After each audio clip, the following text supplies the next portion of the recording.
Hello and welcome to the podcast. This is Ron's Amazing Stories.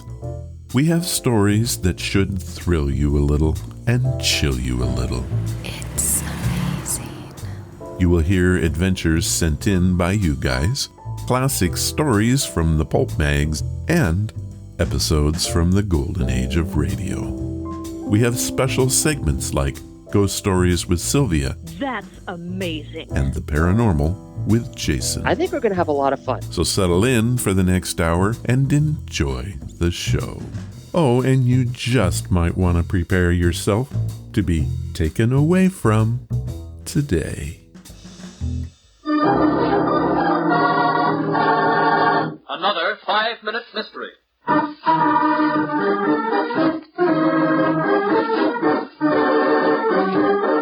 This 5-minute mystery is being brought to you by Really Bad Recordings. There are times when these FFMs are in bad shape. After all, they were made 74 years ago. I've not played this story before because of the quality. I did my best to restore it, and I play it for you now. Good evening, ladies and gentlemen. This is Vincent Caraway, your mystery storyteller, inviting you back again for another tale of mystery and murder. Oh, turn that thing off. Give me the shovel, so. I don't see why I listen. It isn't every woman who can flip a dial and hear her husband's voice. But I don't know where Vince got the idea for those horrid stories. It's so depressing, it's making a nervous wreck out of me. Darling, you are in a state. What is it? I could have sworn I heard footsteps in the hallway. Oh, now, Joanna, this is preposterous. You mustn't let this get you. The lights! They've gone out! There is someone. There's someone right outside the door. Joanna! Joanna! Good heavens, she's dead! Now, Miss Warren, if you'll just calm down and tell me exactly what you can. There's nothing left to tell except what you already know. Hilda called you on the maid's phone, and then I called Mr. Caraway at the radio station from in here. Weren't you on the air, Mr. Caraway, at the time of the murder? Yes, I was just about finishing my show. I heard the phone ring to the studio and caught it just in time. I got here as quickly as I could. It's only a short distance. Poor Mrs. Caraway. Thank heaven she died without ever knowing. Knowing what? But her best friend was trying to get her husband, that's what. Hilda! You needn't Hilda me in that tone of voice, Miss Warren. Phyllis, you didn't. Kill Joanna, are you crazy? Don't be such a conceited fool, Vincent. No man is worth murder. Not even you. So you were in love with Mr. Caraway, Mrs. Warren. So what? I might have wished her dead, but I didn't kill her. Mr. Caraway, you said you heard the phone from the studio and just got to the phone in time. Wasn't there anyone else to answer it? At this time of night, there is no one else at the station except myself and the engineer, and he, of course, is in the control booth on the next floor. I thought the engineers worked right off the studio. They usually do. However, I work for my own private studio just off my office. It's perfectly soundproof for broadcasting. Very considerate of your employers, I must say. Yes, it is. And, of course, everyone isn't entitled to such privileges. Nor does anyone have such a good opportunity for murder. Murder? What are you talking about? Just this, Mr. Caraway. I'm arresting you for the murder of your wife. Why did the inspector accuse Vincent Caraway of the murder of his wife? In just a moment we'll hear, but first...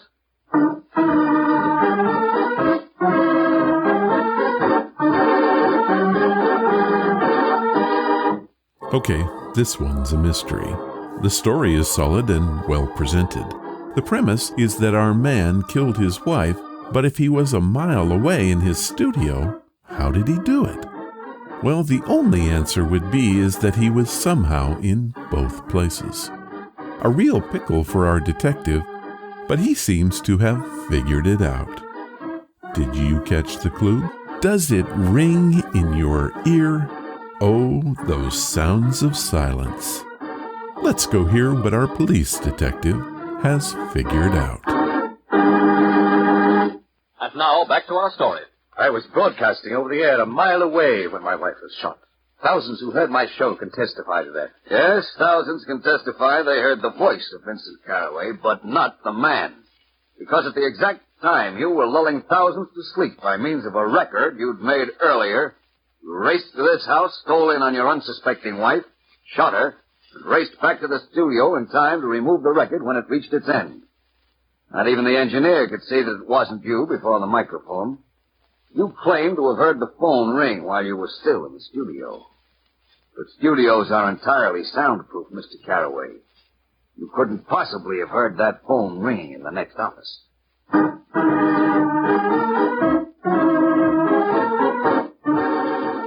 Great story. And the recording isn't all that bad. A few filters here, noise reductions there, and bingo. Not like our radio host. I suspect that he's heading to the chair, and he won't be broadcasting about it. This 5-Minute Mystery was brought to you by Really Bad Recordings.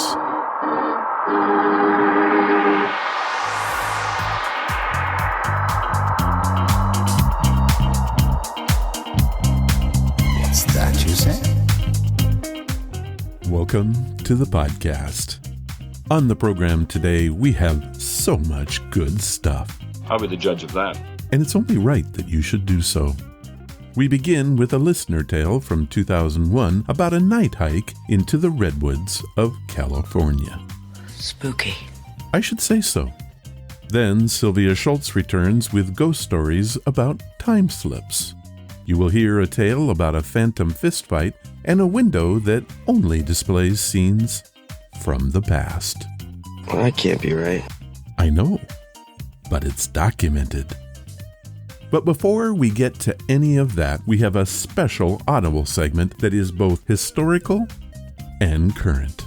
What does that mean? Well, let's find that out together.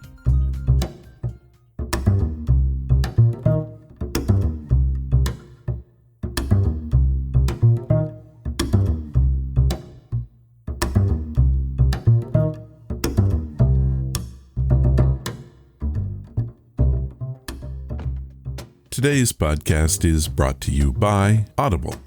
Get a free audiobook and a 30-day free trial at audibletrial.com/Ron's Amazing Stories. They have over 180,000 titles to choose from for your iPhone, Android, computer, Kindle. Whatever you have, you can listen to Audible on it. So what am I listening to right now? Lincoln on the Verge, 13 Days to Washington by Ted Widmer. Lincoln on the Verge tells the dramatic story of America's greatest president discovering his own strength to save the Republic. As a divided nation plunges into the deepest crisis in history, Abraham Lincoln boards a train for Washington and his own inauguration. An inauguration that Southerners have vowed to prevent. Now, does that sound a little bit familiar? Well, I have to be honest and say that I have not read this book. So what do you say we bring someone in who has to tell us more? Sylvia, are you there? I sure am. Sylvia, tell us about this book. I know that you're very excited about it. I just devoured this book.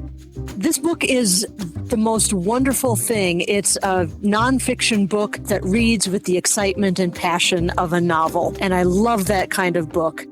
Widmer writes with this rollicking prose that just carries the story forward, and it's like you're on the train with Lincoln as he's moving forward, moving to Washington. And I didn't know how important this train ride was. I had an idea, but Widmer really brings out the crucial nature of these 13 days. I read this story just 2 weeks after the Capitol riots, and reading it at that point in time was deeply surreal. The parallels are amazing. Widmer describes the tension in the Capitol. He describes the vice president being nervous that he was going to be mugged with the boxes of votes that he was carrying in order to certify Lincoln as the president-elect. There were people milling around outside the Capitol building getting all restive. There were policemen outside the Capitol that were just kind of letting the crowds go and not doing much about them. The parallels are absolutely stunning. So if you have any interest in history at all, I'm a big Civil War wonk, so I just ate this book up. But even if you have a passing interest in history or politics, it is well worth the read. It's a great book on its own, but as an example of history repeating itself, it is unparalleled. I highly recommend this book. Okay, well, Sylvia, we have a short clip from the book. It's from the prologue. What are we going to hear here? We're going to hear a meeting between Lincoln and a friend of his. This friend had been wandering the prairies of Kansas for several months, and Lincoln himself was crisscrossing the prairies of Kansas trying to drum up support for his anti-slavery agenda. And they just happened to cross paths, and this friend of his later accompanied Lincoln on the train for a while. It's just a description of how lanky and uncultured and unpresidential Lincoln was at the beginning of this train trip. All right, well, let's play that clip. The wind whips across the prairie in late November, hinting at the wrath of winter to come. In 1859, a German immigrant, Henry Villard, was fighting the cold as he drove his wagon east from Colorado, where he'd been living among gold prospectors. Villard had a long way to go, 650 miles in all, snaking along the Platte River through Nebraska and Kansas, as he made his way back toward the Missouri River, civilization. He survived by constantly gathering buffalo chips, or dried dung, which he burned to stay warm and cook his meals. At night he slept outdoors, covered with buffalo pelts. The prairie traveler is not particular about toilette, noted an English traveler after meeting a rough specimen in the same parts, who unsheathed a long knife he called his Arkansas toothpick. One night it snowed 18 inches, but Villard kept going, desperate to reach his destination before more storms came through. 30 miles west of St. Joseph, Missouri, Villard saw a distant speck on the immense horizon, growing larger, kicking up dust. As it came closer, the speck grew into a horse and buggy with 2 occupants. Surprisingly, Villard recognized one of the passengers. He had been in Illinois a year earlier during the excitement of the Lincoln-Douglas debates, and as the carriage approached, he began to make out the ungainly form of Abraham Lincoln himself, 400 miles west of where he normally could be found. Lincoln laughed when he realized that Villard had transformed himself into a full-fledged pioneer. A year earlier, Lincoln had known him as a clean-shaven reporter for the German-American press. Now he was almost unrecognizable beneath a luxuriant beard and all those buffalo pelts. For his part, Villard was amazed to encounter Lincoln, still smooth-faced, with nothing to protect him from the prairie wind except a short overcoat and no covering for his long legs. To make matters worse, he was heading directly into the rough weather Villard had put behind him. It was a frigid morning, and the wind blew in from the northwest, cuttingly, as Villard put it. Not far away in Leavenworth, the Missouri River was beginning to freeze as the thermometer plunged toward 0. Lincoln was already shivering in his exposed buggy, with no roof and a great distance still to go. But he was determined to continue, for he had a speaking engagement, and there could be no rest in the struggle to prevent the spread of slavery into these wide-open spaces. Villard offered one of his buffalo robes, which Lincoln accepted gratefully. After a short chat, they separated, 2 ships passing in opposite directions. Travelers often compared the prairie to a vast inland ocean. Herman Melville thought it looked like the bed of a dried-up sea, with its undulating grassy billows resembling waves. In his prairie schooner, Lincoln kept sailing into the cold. So, Sylvia, do you have one more word for us on this book? Something short. Just give me a phrase that you think that sums up this book. Patriotic. When Widmer wrote of Lincoln coming to Independence Hall in Philadelphia on Washington's birthday and giving a speech about how he hoped to hold the Union together, that moved me to tears. Lincoln on the Verge charts the 13 days of travel as Lincoln discovers his power, speaks directly to the public, and sees his country up close and personal. And you can have this book today. Here's what Audible has set up for us. They are offering a free audiobook and 30 days to give you the opportunity to check out their service. This includes free access to the Audible Plus catalog, which is updated monthly with new titles. To download your free audiobook today, go to audibletrial.com/Ron's Amazing Stories. Again, that's audibletrial.com/Ron's Amazing Stories, and you can get Lincoln on the Verge, 13 Days to Washington. Thank you, Audible. And now, it's time for your stories. These are your stories, sent by you, for you.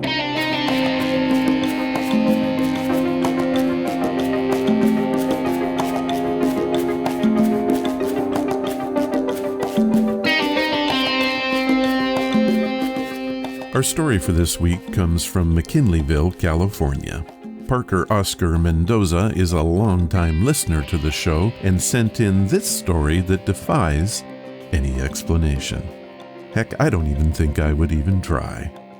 Here is his story, written by him, and is titled The Night Hike in Redwood Forest. Hello, Ron. I was recently discussing ghosts and sharing spooky stories with my best friend, and I remembered this strange experience I had during an outdoor education camp in the 6th grade. I realized I hadn't thought about it for many years and decided to write it and send it to you. To this day, I have no idea of what I actually saw, and it still gives me the creeps.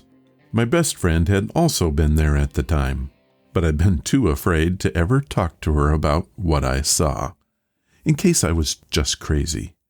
Now we are both in our early 30s. It was 2001, and the whole 6th grade class, about 60 kids at my school, had a week-long camping field trip near Jedediah Smith Redwood State Park. It was supposed to be a celebration for finishing elementary school. Basically, it was a week of swimming, hiking, crafts, and adventure. It was great fun.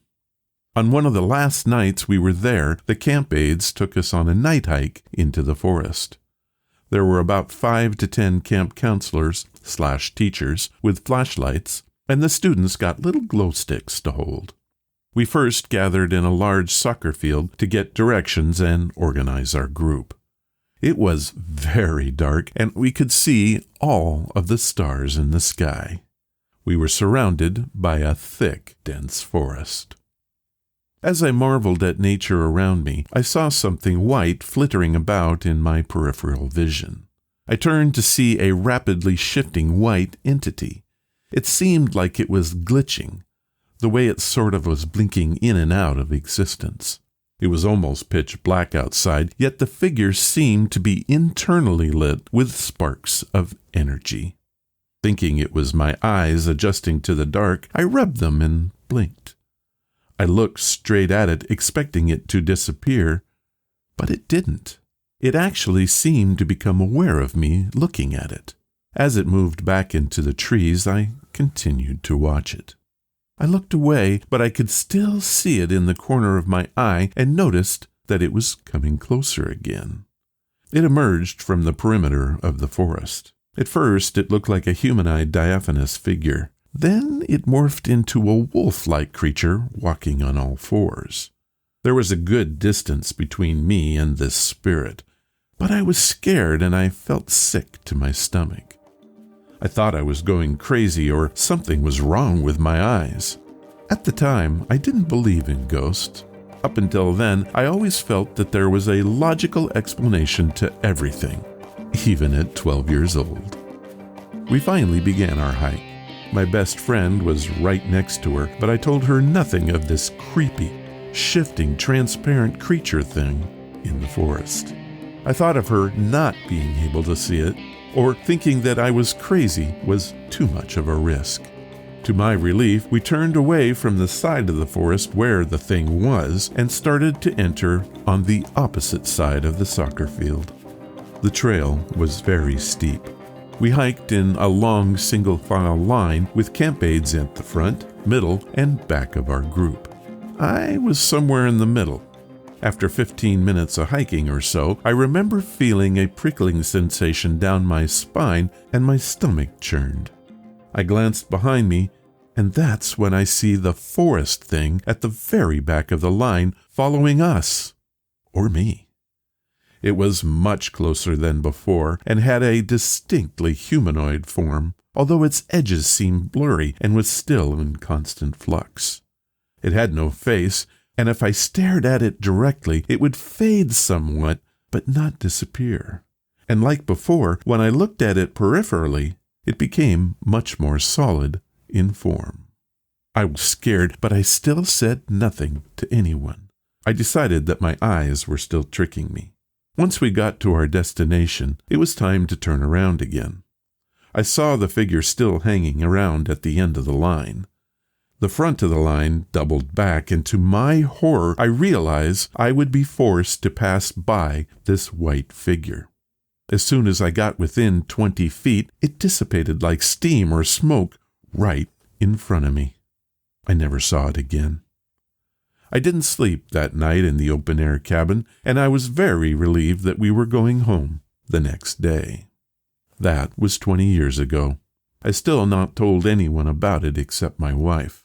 During that chat I had with my friend, I decided to tell her about it. Surprisingly, she said that she too had seen a spirit that night, but to her it appeared as a glowing tiger. I don't know what we saw that night, and I have to wonder how many other of us school kids had an experience. Parker Oscar Mendoza, McKinleyville, California. Wow, Parker, that is a story to behold, and it's not the first time we've had something like it. I'm trying to track it down, and I will try to have a link in the show notes, but we had a similar story a few years ago.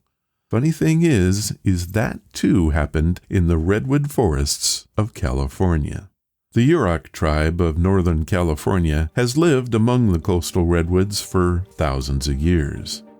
They have many stories and legends about the spirits of the redwoods.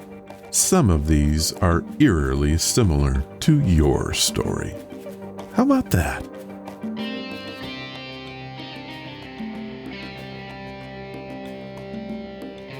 That is the story for this time. If you have one that you would like to share like Parker did, head to the main website at ronsamazingstories.com and click on the story submission banner. Type it in, give it a title, and tell me where you're from. That's all it takes. If you want to tell your story live, just send me a note with your contact information. After all, we want your stories.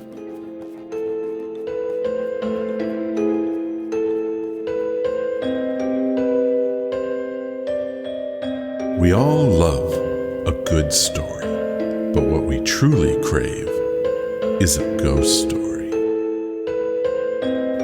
It's time now for Ghost Stories with Sylvia.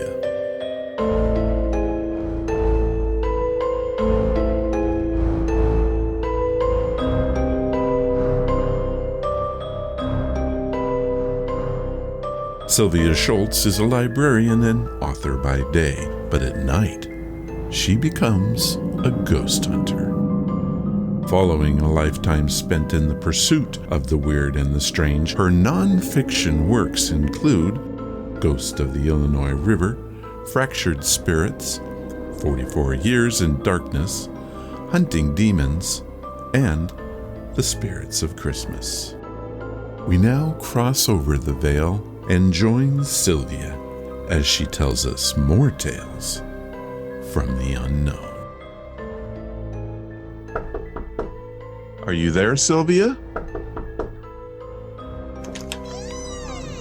Hello, Ron. Come on in. Hi, Sylvia. How you doing this week? I'm doing great. The weather's not too terrible, so I guess I'm doing all right. So thank you for doing that Audible bit. That just came in perfect. What a great story that's going to be for everybody, I think. Oh, it was such a fun book to read, and so timely, too. Oh, yeah. Just blew my mind reading it. Yeah, I think that people are going to enjoy that one. I sure hope so. I'm glad to share it with people. Yeah.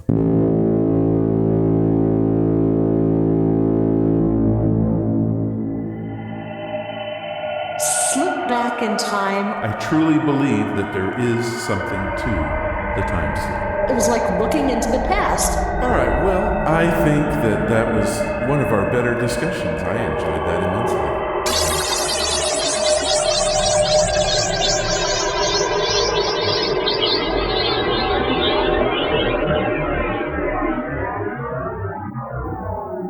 Well, Sylvia, wow, that was another fun time. You know, it's always so good to get together with you. And boy, did we have fun this time.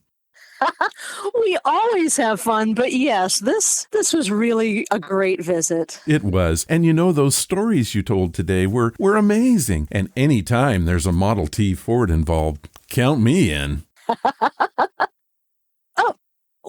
Well, hold on a second. What's up, Sylvia? It feels like we're missing something. Like something's wrong. Like did we skip something?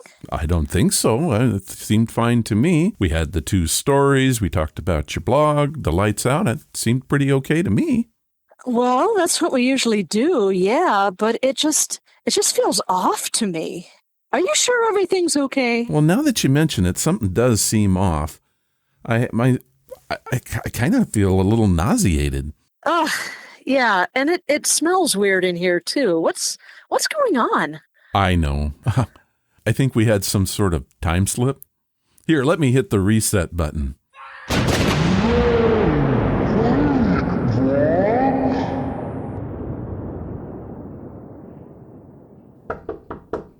Are you there, Sylvia? Hey, Ron, come on in. Sylvia? What just happened? Yeah, it's me. What just happened here? You know, Ron, I'm pretty sure that we just experienced a time slip. No, they don't really happen. Oh, I beg to differ. I have heard plenty of stories that lead me to believe that they do happen.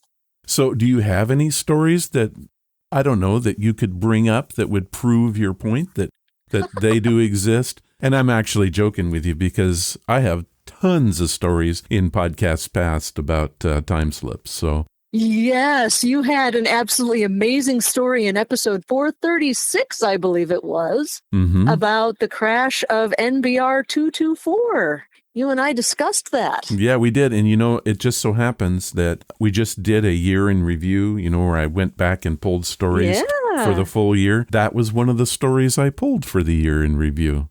And with good reason, that is an amazing story. I actually wrote about the crash of NBR 224 in Days of the Dead, and you graciously allowed me to add that story of the time slip to go along with the ghost story for that day. So thank you very much. And thank you to Alexander of Manchester, England. Oh, yeah, Alex. That was, well, what a great story that was. And you say you've got some stories for us today that follow that little theme. Yes, I do. All right. The first one. Well, no, wait. Now, before we get started, I have a question for you. Okay. So I know you want to jump into these stories. That's just who you are. But here, I have a question for you. To you, what is a time slip? A time slip is not exactly the same as a haunting. It's supernatural. It's outside of the natural order of things. It's paranormal because it is way outside of the normal way things happen. But it's not actually considered a haunting. A time slip is where somebody is just going on about their business and they slip back in time or slip forward in time. And someone else in our time sees this person from the past, and they can even interact with them sometimes. There are a couple of time slip stories in Days of the Dead where somebody from the past randomly shows up in the modern time, and they're very confused, they're very disoriented. And then in other time slips, there's kind of a peek into the past where the people in the past have no idea that they're being watched by somebody in our time. Yeah. So time slips are really fascinating because sometimes there's interaction and sometimes there isn't. Yeah, and I've had a few on the show where people have been, like you said, minding their own business. They're walking along a street and all of a sudden they feel a wave of nausea or a wave of change, I guess is the way to put it. And all of a sudden they look around and, well, the cars are wrong, the lighting's wrong, there might be oil lamps instead of street lights. And they look around and they can see this, and then all of a sudden it just goes back, and they have no idea of what they saw or what happened, but they remember it. So there's so many of those stories out there. I truly believe that there is something to the time slip. Oh, yeah. I think in the 366 stories that I just finished writing, I think there are at least a dozen time slip stories. All right, well, let's get to the two that you've brought us today. Now, I know the first one is called Haunted Window to the Past. Tell us that story, Sylvia. Okay, there is a Victorian house in Santa Paula, California, that one of the rooms in the house has a window that is sometimes there and it's sometimes not. The owners had a psychic medium come in, and she was going around the house, and she came to this room and looked out the window and turned away to talk to the owner and then turned back, and the window was gone. And the psychic medium said, I saw it right there. There was a window. I walked into the bedroom and was drawn to the window. It had lacy curtains and it was open a crack. When I looked through, I saw a Model T Ford along the curb of the street and a large building in the distance. I love Model T Fords. It was a lumber yard. She was looking, that's very specific. It was like looking into the past. When I looked back, the window was gone. And it looked just like a regular window, which is what weirded her out, because all of a sudden it wasn't there anymore. One of the former owners of the house, or somebody who lived there for a couple of years, she said, for 2 months, I saw the phantom window every time I would look at the wall. I thought it was a real window, although every time I kept seeing the same images out the window. There were 2 ladies walking by the end of the driveway as an old Model A Ford drove by while the driver beeped his horn. Again, very specific. And she was laying in bed one night, and the light from the full moon was coming in from the window. And she turned to her partner, and she said, how can you sleep with that light coming in through the window? And the person in bed with her looked at her and said, what window? The window right here on the wall. I pointed to the window, and she laughed. She said, there is no window on that wall. I started to tell her, yeah, right, this window. I got up out of bed, went over to the window, and it was a solid wall. The entire 2 months living in this house, I honestly never knew there was not a window there. You're kidding. And ever since then, ever since someone pointed out to her that the window didn't actually exist, she's not been able to see through that window since. Since then, all she sees is the outline of the window frame. Huh. Now, was there a window there at some point, or that was taken out? There must have been. Or a different house even. That's the thing about time slips is these things actually happened or actually occurred or actually existed in the past. Huh. But they're not there now. So my feeling is that there was a window there at some point and it got boarded over or blocked up or built over, and it's just not there, but the house remembers. Well, certainly not haunting then, more just reality taking a flip-flop, I guess. That's a very good way to put it. Wow, that kind of thing is so exciting. And I know I've mentioned this on the show before, and I think you and I have talked about it, is that I personally have experienced a time shift. Yes. And for me, it was so hazy, I couldn't really see anything but a shadow of a man wearing a fedora. Couldn't make any details out, just that a shadow wearing a fedora standing there in the middle of a bleacher. And remember, right, he was standing when he was standing there were no bleachers there, but in your time there were bleachers. And his feet were on the ground and his head was, above in the bleachers. So when I say he was standing on the bleachers, no, in the bleachers. And here's the weird part. As I didn't feel anything, though. I didn't feel any weirdness. Me and the dog I was with past a light pole, nothing more than just a really tall pole with lights on the top to shine down on the baseball diamond. And then right there, passing that pole, I look again and it's gone. Ugh. And I looked everywhere, Sylvia. I looked in the dugouts. I looked in the field. I looked in the restroom. There was a restroom right there, right next to the bleachers. Nothing. Nobody there. I hung around on the women's side for just a little while, not trying to creep anyone out, but and there was nothing. And then on the other side of that bathroom was a wide open parking lot, huge parking lot. There is no way that anybody could have crossed that parking lot in that amount of time and gotten all the way to the street. And then on the other side of the street was another huge parking lot, and beyond that, a hospital. Now, you tell me where this person went. I can't. And so to this day, and of course I researched that area, and that was during the 40s, that particular area, right where that bleacher and that ball diamond is, there was a bus stop there for the Army base that was there. So that is awesome. Dude's just waiting for a bus. Yeah. And I honestly believe that was a true time slip. Did this happen at night? No, ma'am. This happened broad daylight on one of the brightest days of the year, where the UV index was off the charts that day. And they don't happen very often in the Northwest. Right. And the shadows, you say, oh, it was a shadow. Well, okay, except the shadows were going the other way. So you tell me, if it was a shadow of something, how in the world could it have been going that direction when the sun was facing more easterly at that time? That really is an amazing story, Ron. I would tell the whole thing, and if you want to hear the whole thing, I will have a link to it in the show notes. I don't know the episode number off the top of my head. And you shared that story with me for a Lights Out episode. Yes, I did, and I shared it with Jim Harold on his campfire.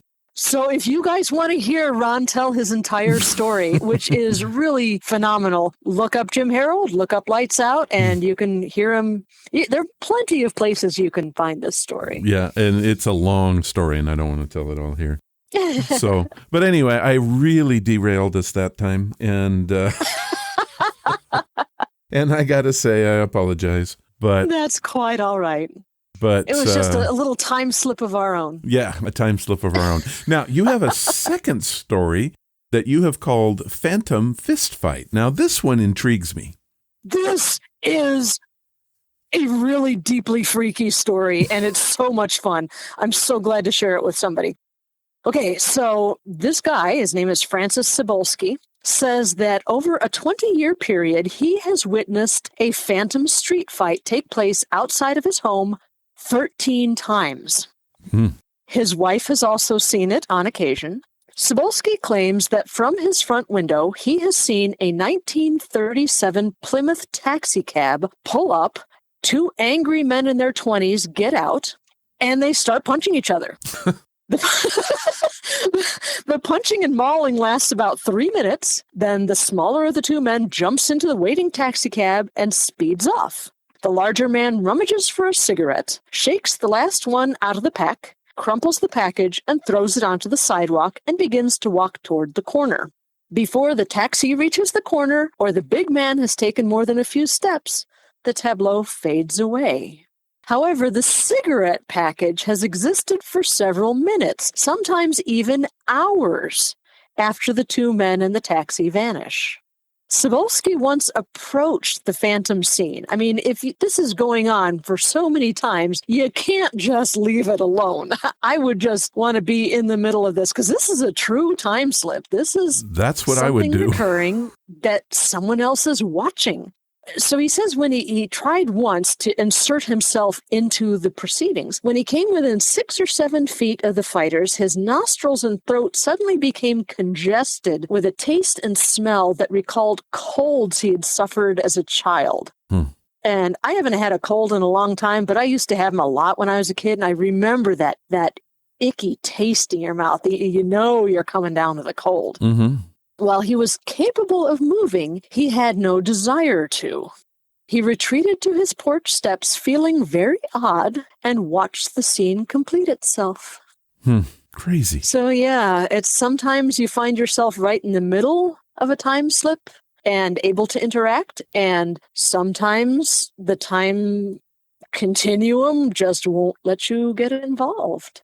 So in this case, though, this one repeats. Yeah. So I'm gonna bring it up. Is this possibly a residual haunting with some kind of physical nature to it? I think it is. It's very difficult to tease out whether something is a time slip or a residual haunting. I think it's the same thing because they have the same characteristics. Okay. So I think a time slip is something where someone from our time can actually be more in the scene, not just watching it from a distance, but can approach a little closer to the scene. I think that might be the difference, if there is indeed a difference. Okay. So kind of a science fiction thing. Yeah. Yeah. So you see that plot line all the time where they find themselves back in time. They have to do something and they do their thing and then they come back to their time. Yeah. So something along that lines. All right. So, but then let's look at the residual haunting where you're just a spectator. You don't feel like you're part of it. Is that pure energy? And then a time slip is something more desperate? Ooh, that's a really good way of putting it, because sometimes these time slips do involve desperation, like Alex's story about the NBR 224. Exactly. And the very famous time slip in Gettysburg at one of the buildings of the college there. Mm-hmm. There's an elevator that goes down to the basement, and every once in a while it will open up onto a scene straight out of 1863 where surgeons are sawing off limbs, and they look up towards the elevator, and whoever happens to be standing there, and they yell at them and gesture for them to come in and help with the care of these desperately wounded men. Mm-hmm. A friend of mine actually experienced that particular time slip. If you take my man at the bus stop, well, that doesn't seem desperate. Or was it? Do we really know? Maybe he was waiting at the bus stop and really wanted to get home, or he knew he was being sent off to, you said it was an army base, That's right? correct, yeah, during the 40s. Yeah, during the so war. Maybe he was waiting to be sent off somewhere. He was waiting for his marching orders and not looking forward to being sent off to Europe or somewhere. Well, and there's something else that was very desperate at the time. That particular place, that army base, was kind of a stopover for the Japanese people that were interred. Oh! They were held there temporarily. They were taken down the hill to work in the lettuce fields during the day and brought back to this base, and eventually were interred to one of the major, holding areas in the United States. This wasn't a major, this was kind of a stopover spot. And you're thinking, if you think about those things and you think, okay, then it becomes a little more desperate, maybe. A lot of energy going on, a lot of anger. You got to imagine there would be anger, there would be heartache, frustration, scared, all of these things going on at that particular place. So maybe there is a formula for time slips. Maybe you need a certain number of things to go a certain way, and then boom, all of those translate to enough energy to transport them out of their situation or someone into a situation. What do you think? I think that's a very valid theory. In the bar that my husband and I used to own in Pekin, there was a residual haunting going on, and I had a psychic medium come in and say that there was a back hallway in which everybody just felt weird. I mean, I'm about as sensitive as a brick, and I felt just off in this back hallway. And this medium was able to tell us that back in the day, there was a fist fight in that hallway. There was a love triangle, and the husband caught his wife with the other guy and beat the paste out of him. Mm-hmm. Nobody died, but this guy got beaten within an inch of his life, and with the wife looking on, yelling for her husband to stop. And then a different medium said that the woman was still there as a residual. She was a true residual because she would not interact with the medium. The medium tried to get her attention to say, hey, you're free, you can move on if you want to. And this woman was just so mired in her own despondency that she just ignored anything the psychic medium was doing to get her attention. She would just walk to the window and look out and then walk back and just paid no attention to the medium at all. So that was one of the hauntings at that bar that was a true residual haunting. So if a medium doesn't get a response from a subject, does that mean that they're actually there? Probably not then, right? Probably not. Probably it's just one of those stone tape recording things. Mm-hmm. Interesting stuff. There was a very interesting place, and I'm still kicking myself for not staying the night when I had the opportunity, when we still owned the bar. But there were a couple of intelligent hauntings, and there were a couple of residuals. Really neat stuff. Incredible. We should talk about that restaurant from top to bottom sometime. We should. You've mentioned it a few times. Maybe, have you ever researched that restaurant to find out if it had a checkered past? Oh, yes. Yes, it has. That's a conversation for another day, but there is plenty of reason for that to have a very active paranormal existence. Very cool. There's a teaser if I've ever heard one. So let's stop here and let me ask the question that I know everybody wants you to answer. Time slips. Are they urban legend? Just a ghost story? Utter nonsense? Or are they real? Do they happen? I think there's evidence that they are real. I have come across so many personal accounts of time slips, and whether they're residual or whether they're just a thin place in the universe where time folds in on itself and wears a thin spot and things leak through, I think that's possible. There's so much we don't know and so much possibility out there. All right, so let's talk a little bit about tying in NDEs, near-death experience, with a time slip. Everybody's heard that, well, when you die, you feel your life flash before your eyes. Time slip? I don't think so. Okay. I think the NDE experience would be, to put it very scientifically, it would be the brain's last gasp for oxygen and a desperate attempt to survive. And when that happens, I think there's electrical firings that bring back memories. I think there's all sorts of electrical activity going on in the brain right before it poops out. And some of that would presumably involve random memories flashing before your eyes. Well, I've always wondered that maybe if there was a tie-in between the two. But now that when you put it that way, I can see your point. It doesn't make much sense. Yeah, I don't think NDEs and time slips have anything to do with each other. Okay. I take it you personally have not experienced a time slip. I have not. I've always wanted to, but I have not yet. So here's your homework assignment, Sylvia. I want you to go out and experience a time slip.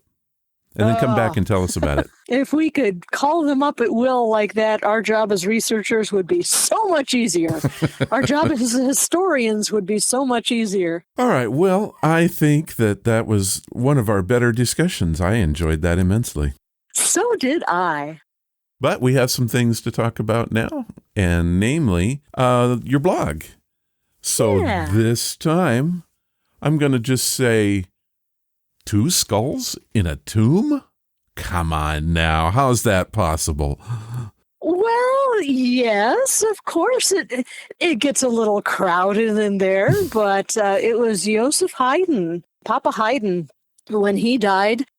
there was a scientist, a phrenologist, who studied the shape of skulls, and he said to himself, oh my goodness, Haydn's skull, this is too good of an opportunity to pass up. So he yoinked it. And whoever it was that was in charge of burying him noticed that Haydn was missing a head, and they tossed another one in there. Then the phrenologist, after several years, kind of suffered a bit of remorse for stealing Papa Haydn's head, so he put it back in the tomb. And now there are 2 skulls there. He just didn't take the other one out. And we still to this day don't know who the other poor guy was. Didn't feel the need to take the other one out. No, nobody knows. Huh. Now, just so I'm getting this right, wasn't Haydn a composer? Is that right? Yes, he was Mozart's teacher. Oh, that's right. Mozart owes a big debt to Haydn's work. Well, I got to say, I was intrigued with that. A lot of people on your site replied to that one. And my favorite was, 2 heads are better than 1. Yes. I think that was my good friend Dana Stricker that pointed out that 2 heads are better than 1. I believe my response was more Shakespearean in nature. Oh, your response was awesome. Alas, poor Uric, I knew the man. Yeah. Oh, but he didn't have 2 heads. All right, No. He just had the one. What's going on the podcast side of things? What do we got going over there? Oh, we are continuing the Gettysburg experience, and coming up, we have a twofer. We are going to be visiting the old orphanage, and then right across the street, we're going to go to the Jenny Wade house. Well, let me tease the current one, which is the Sachs Bridge. Yeah. We started at the end. We started at the ignominious retreat of the Confederates on July 4th across Sachs Bridge. You had a lot of good information about that in there. But what I was curious about, it didn't sound like you had anything really paranormal happen there. No, I did not. I started doing an EVP session, which is always dodgy when you're doing it outdoors, especially in the daytime when there are a bunch of other people around, and somebody managed to skunk me. Hello? What's that? That was so funny. We had such a laugh over it. Yeah, and if you want to hear what happens, go to Sylvia's website and listen to the Sachs Bridge. That's episode number 94. Counting up to episode 100. Okay. Officially, I think that is counting down. Okay. It's we'll do a counting down. Yeah, countdown. Anyway, I'm looking forward to the next one, which by the time you're hearing this, probably will be available. Is that right? I expect so. Yeah.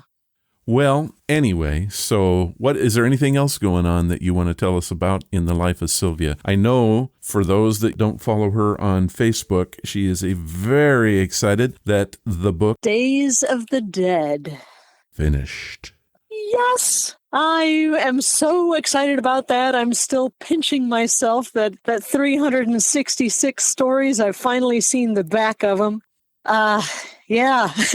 Days of the Dead, a year of true ghost stories. The writing is done. I still have a bunch of typing to do for those of us who want to peek behind the curtain. I write everything out longhand and then I type it in to the computer. So I still have a bunch of typing to do, but the writing of the thing is done. It took 2 years to research and just over 1 year to write.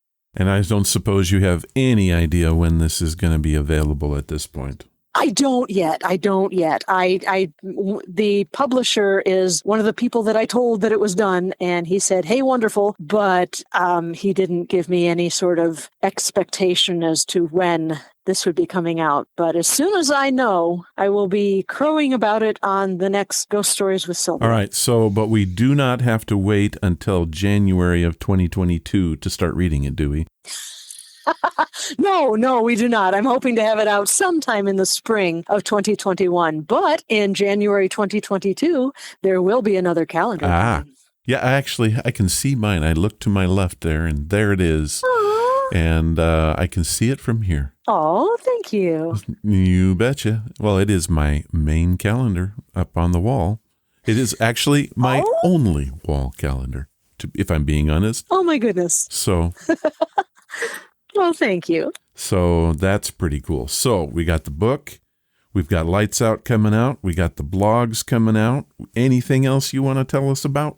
There is a piece of news that I'm sitting on, but I'm going to keep that secret for a little while longer. All right. Well, Yeah. Sylvia, I think this time, with no time slips in place, I think we've reached the end of our conversation. Okay, if you're sure. I'm feeling it this time. I don't have any nausea or anything. I don't think we're time slipping now. I feel like we actually talked about something this time.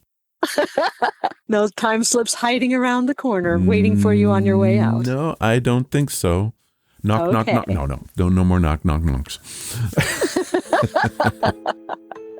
So, Sylvia, I want to thank you for being with us. Again, you are always the highlight of my week, and we had some fun this time. Well, thank you so much for the conversation, Ron, and I hope everyone enjoyed it as much as we just did. All right, Sylvia, thank you again, and good night, all.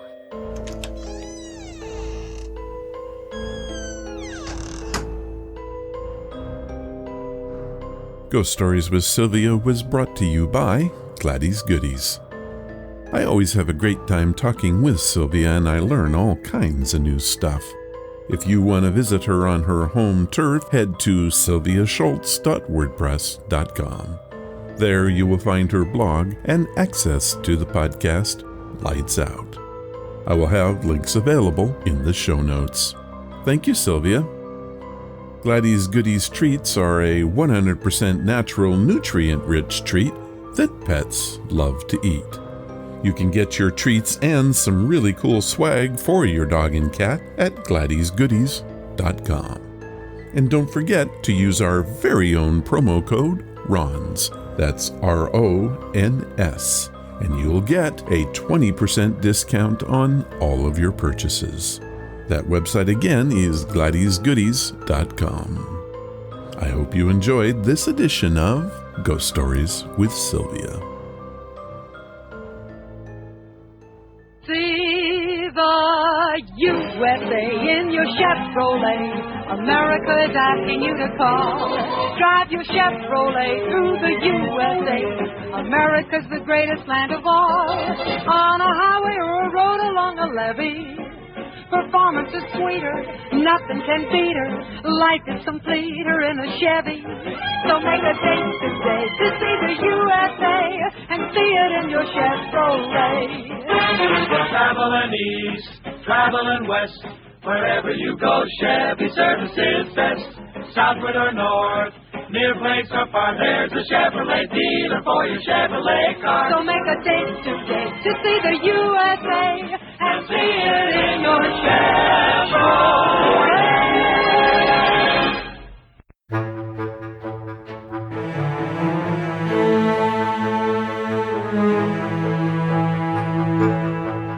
That was episode number 476, and Parker Oscar Mendoza and Sylvia Shults were so very helpful in making it happen.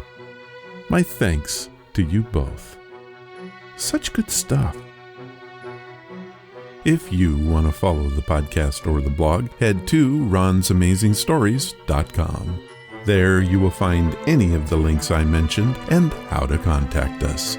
Do you want to help the show? The best thing you can do is to tell your friends all about it, and please leave reviews or feedback wherever you listen.